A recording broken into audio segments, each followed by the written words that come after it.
This video may make a lot of people mad, but that's okay. I'm willing to risk that because the content that I want to share, I think, is more valuable than protecting people's feelings. I posted a short form video the other day called If I Lost Everything and Had to Start Over with $0. And I had somebody comment and respond to a portion of the video. This is that portion.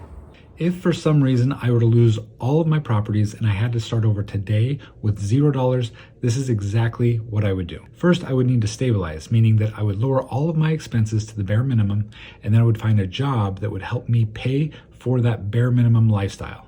Second, I would find a really good deal and a private money partner, and then we would flip a property together. And this is what they stated in the comment.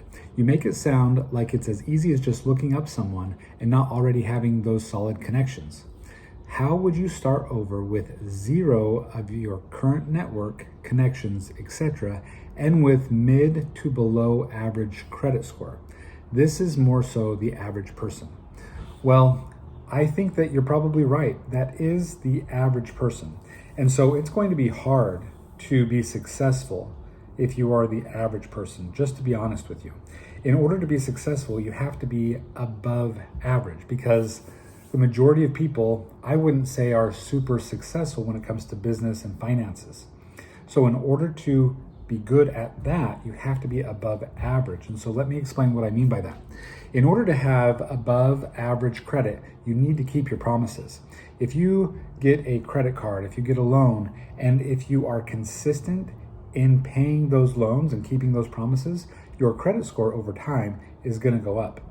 But if you get money from different sources and you don't follow through with the promises that you've made, it is likely that your credit score is going to reflect that.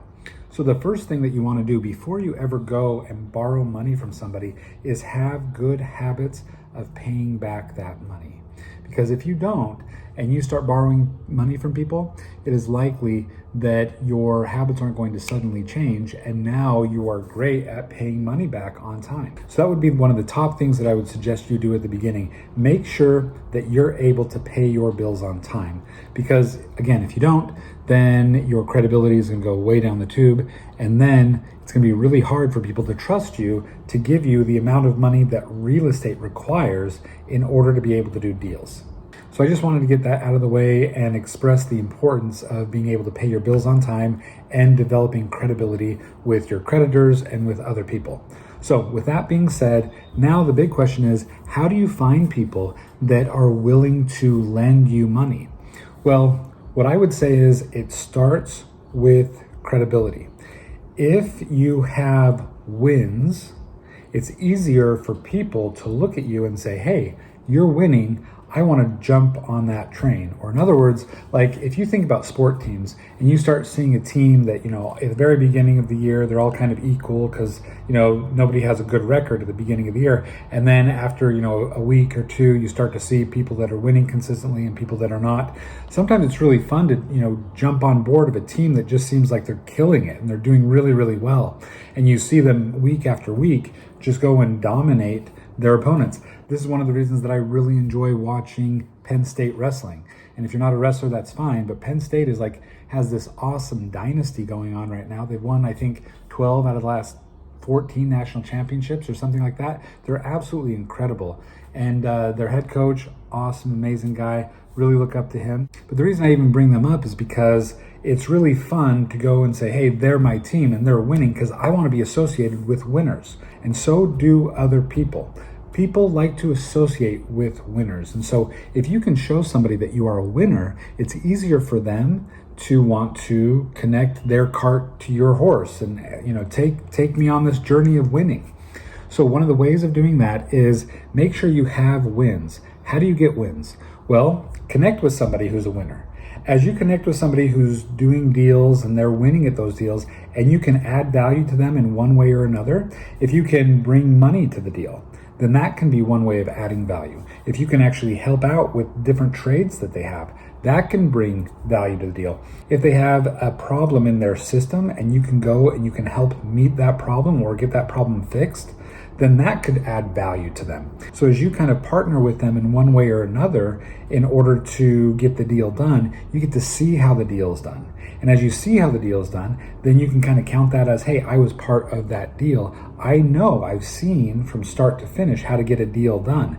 And if you do that 2 or 3 or 4 times, now you understand the system pretty well. And as you see these deals getting done, then you're more likely able to go out there and get a deal done yourself. But in my example, I said, what if you were starting out with $0? So let's say you can't add money to somebody's deal, but you can go and offer some sort of service or trade or something in order to help them with their deal and just kind of be a part of it.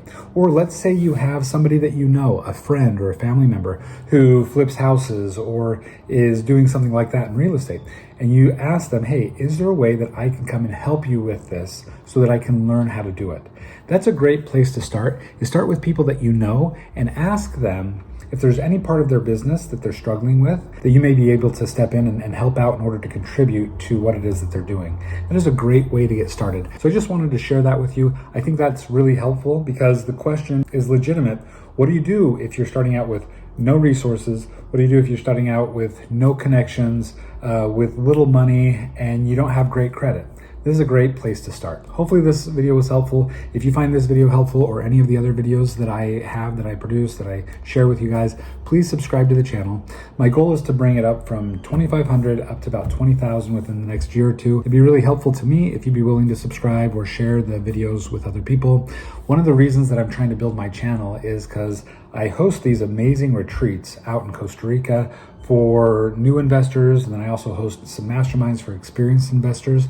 And so I want my channel to be able to grow so that it's easier for me to share this information with other people, and I can attract people to come to these retreats with me, because the retreats are absolutely amazing. They're full of growth, learning, and so if you want to learn how to do this, then come with me to some of my retreats. You'll love it and we'll have a great time. So thanks for watching. I hope that you have a fantastic day.